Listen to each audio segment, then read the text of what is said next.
Queridos hermanos, iniciamos la lección divina de este lunes 20 de enero, lunes de la segunda semana del tiempo ordinario.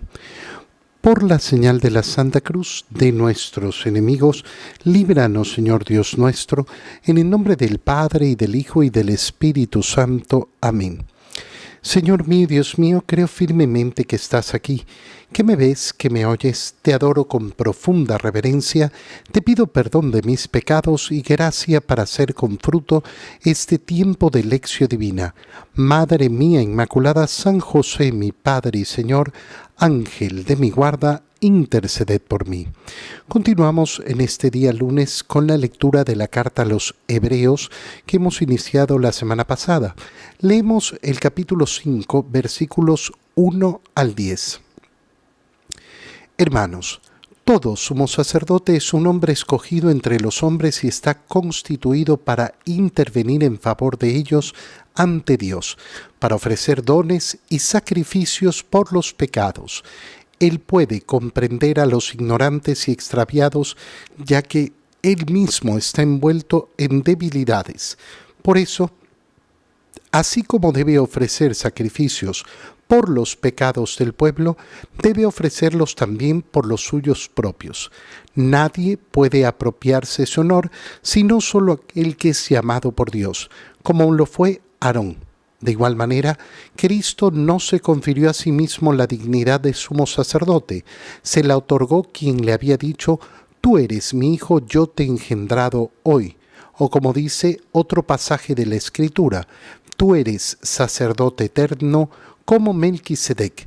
Precisamente por eso, durante su vida mortal, ofreció oraciones y súplicas, con fuertes voces y lágrimas, a aquel que podía librarlo de la muerte, y fue escuchado por su piedad. A pesar de que era el Hijo, aprendió a obedecer padeciendo, y llegando a su perfección, se convirtió en la causa de la salvación eterna para todos los que obedecen, y fue proclamado por Dios sumo sacerdote como Melquisedec. Palabra de Dios. Ya la carta a los Hebreos nos había introducido en lo que significa ese ser sumo sacerdote relacionado con Cristo. Ya lo había anunciado.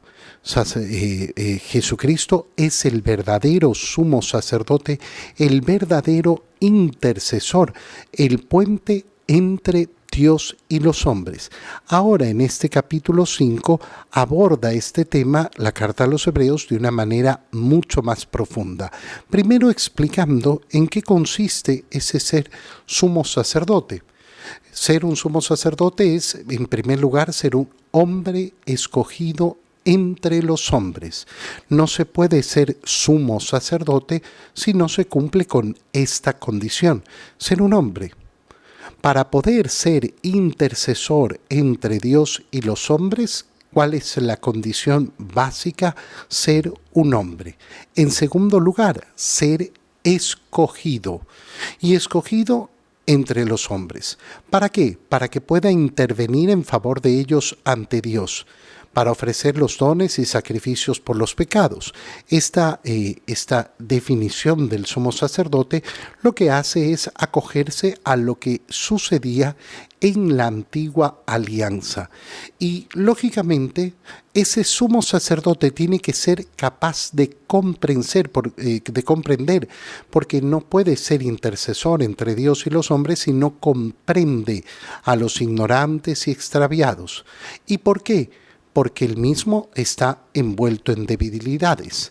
Qué importante es esto, porque con la figura del sumo sacerdote también se establece la figura del sacerdocio, que va a ser el sacerdocio de Cristo compartido a los sacerdotes. Qué importante es darnos cuenta que sí, los sacerdotes, ¿quiénes son? Hombres escogidos entre los hombres, llamados por el Señor, y que tienen la condición de ser hombres.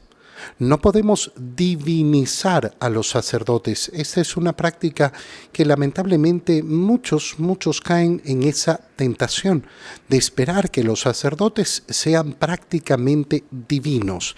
No se espera de los sacerdotes que sean lógicamente un buen ejemplo y que se preocupen de practicar en primer lugar aquello que predican.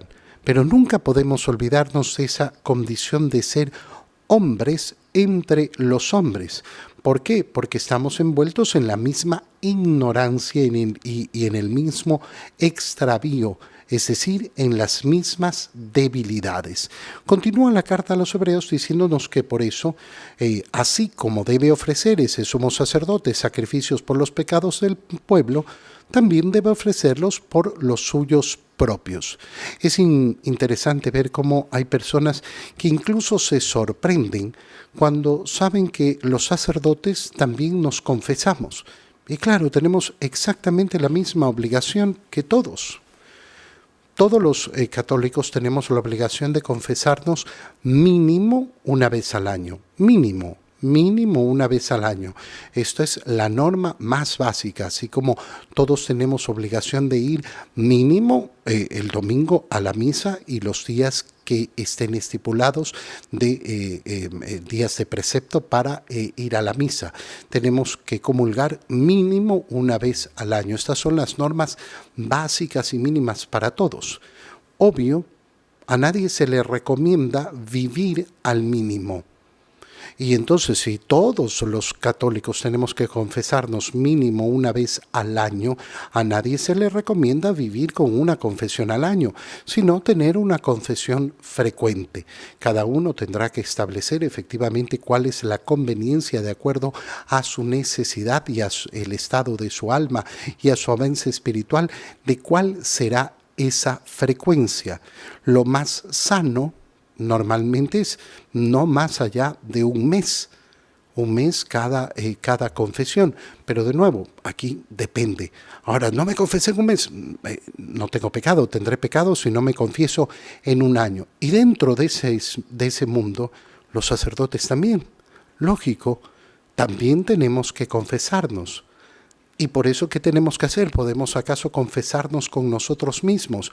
No, tenemos que buscar a otro sacerdote para hacer esa confesión sacramental de nuestros pecados. Por eso explica la carta a los Hebreos, así como debe ofrecer sacrificios por los pecados del pueblo, debe ofrecerlos también por los suyos propios. En segundo lugar, nadie puede apropiarse ese honor. Es un hombre elegido entre los hombres con las mismas debilidades de los hombres, pero nadie puede apropiarse de ese honor, sino de aquel que es llamado por Dios como lo fue Aarón. Va a explicar la carta a los Hebreos cómo Jesucristo ha sido llamado a esa condición. Pero de nuevo, aprovechamos la lectura de la carta a los Hebreos para reflexionar sobre esa condición de los sacerdotes de la nueva alianza. ¿Y qué nos damos cuenta? Que justamente nadie debe buscar el sacerdocio por sí mismo, sino ser llamado por Dios. En esto ayuda mucho a entender que el sacerdocio no es como una profesión. Lamentablemente muchas personas no comprenden esto. ¿Por qué? Porque la única referencia que tienen es la profesión. Y entonces entienden que, bueno, si uno va a la universidad y aprueba los cursos que le da la universidad y pasa los años que son debidos para obtener ese título, entonces se le entrega el título. Y después tiene una carrera como los profesionales. Y entonces, si tú vas avanzando en la vida profesional, llegarás a ser un párroco de una parroquia importante, o llegarás a tener una responsabilidad importante, o se te nombrará no sé qué, o se te nombrará obispo, o harás el camino a ser papa. Eso no es así. Muchas personas lo intentarán hacer así, lo han hecho así a lo largo de la historia, pero el sacerdocio no funciona así. En primer lugar, una persona entra al seminario y puede tener unas notas excelentes en la parte académica, y sin embargo se le puede decir, ¿sabes qué? No tienes vocación. Tienes que salir del seminario. No vemos tu vocación, porque la vocación tiene que ser analizada desde el exterior. Primero es el llamado interior, pero después viene ese análisis exterior en el cual se confirma. Y cuando haya terminado el seminario, cuando haya cumplido todos los requisitos en esa preparación al sacerdocio, al final, si es ordenado sacerdote o no, depende solo y exclusivamente de la voluntad del obispo. Y por eso el candidato al sacerdocio lo que hace es presentar su requisito al obispo: quiero ser ordenado sacerdote, y será el obispo el que diga sí o el que diga no.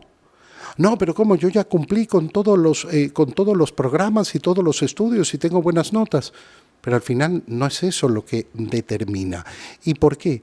Porque está lógicamente constituido según esa vocación, ese ser llamado.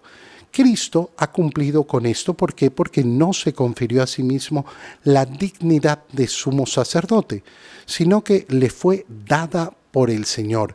Y pone dos ejemplos: tú eres mi hijo y tú eres sacerdote eterno como Melquisedec.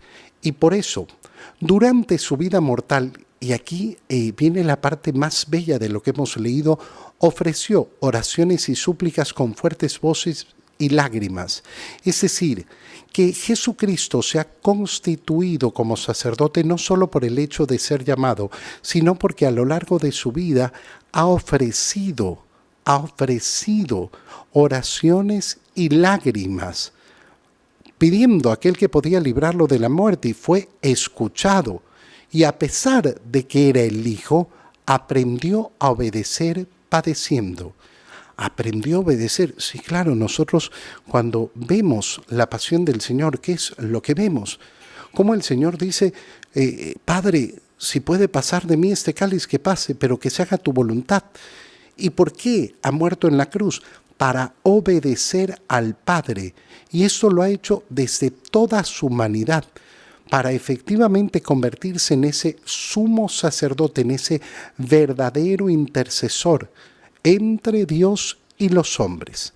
En el Evangelio, leemos el Evangelio de San Marcos, capítulo 2, versículos 18 al 22. En una ocasión en que los discípulos de Juan el Bautista y los fariseos ayunaban, algunos de ellos se acercaron a Jesús y le preguntaron: ¿por qué los discípulos de Juan y los discípulos de los fariseos ayunan y los tuyos no? Jesús les contestó: ¿cómo van a ayunar los invitados a una boda mientras el esposo está con ellos? Mientras está con ellos el esposo, no pueden ayunar. Pero llegará el día en que el esposo les será quitado, y entonces sí ayunarán.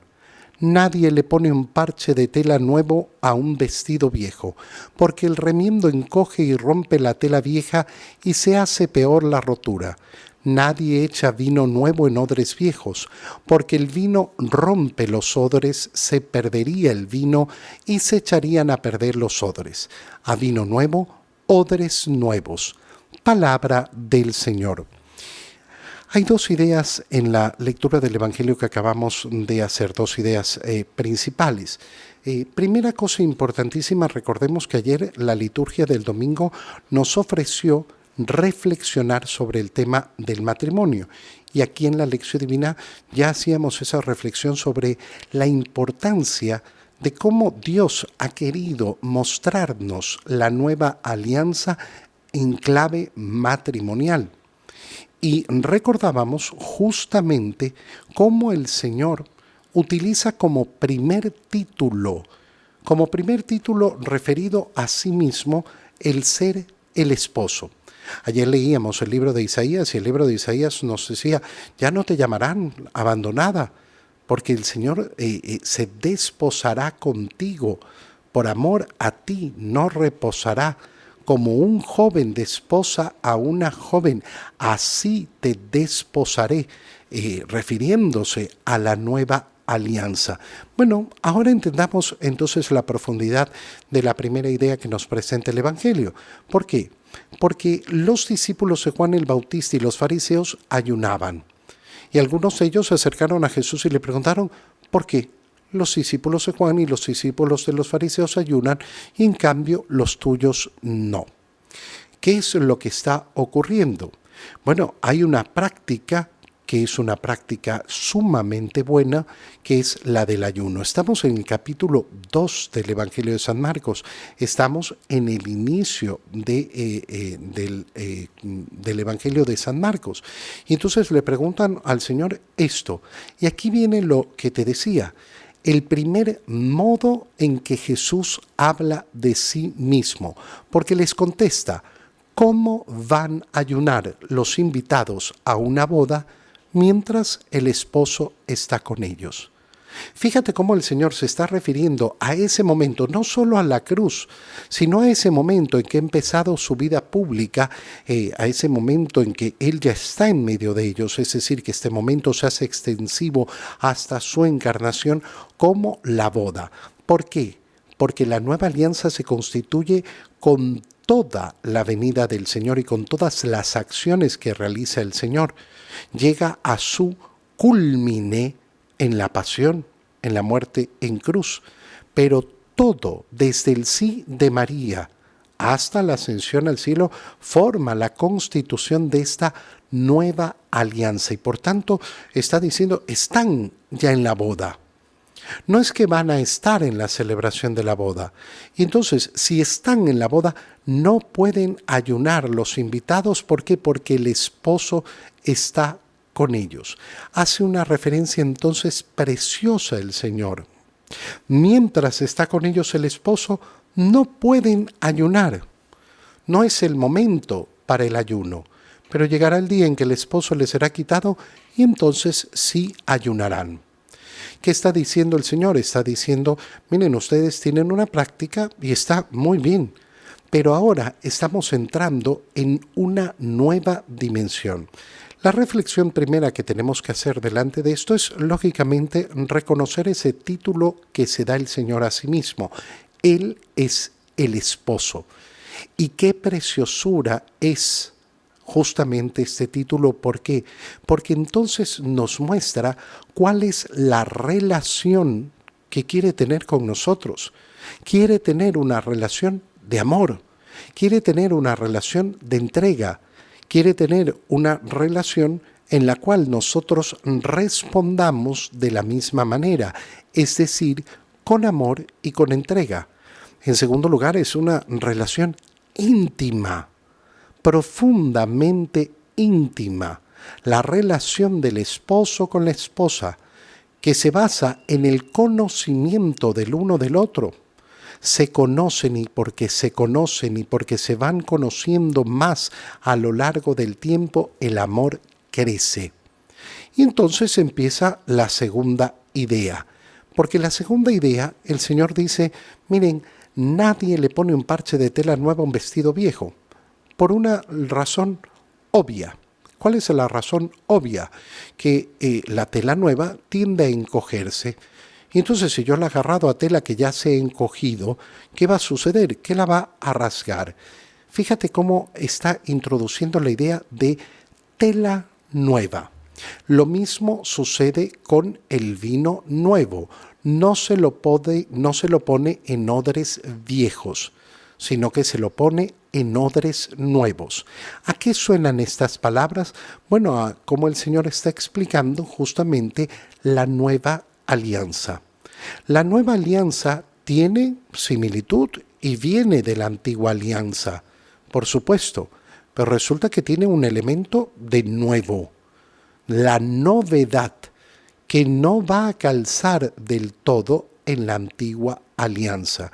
Por eso es muy peligroso cuando una persona dice, ay, pero si en el Antiguo Testamento está escrito que esto y que lo otro y no sé qué, y entonces tenemos que hacer esto y tenemos que hacer lo otro.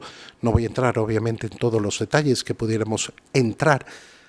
Y no están reconociendo la novedad de la nueva alianza. Empezando lógicamente porque imagínate, no, nosotros tenemos que cumplir todo lo que dice la antigua alianza. ¿Y entonces tenemos que ponernos a sacrificar animales?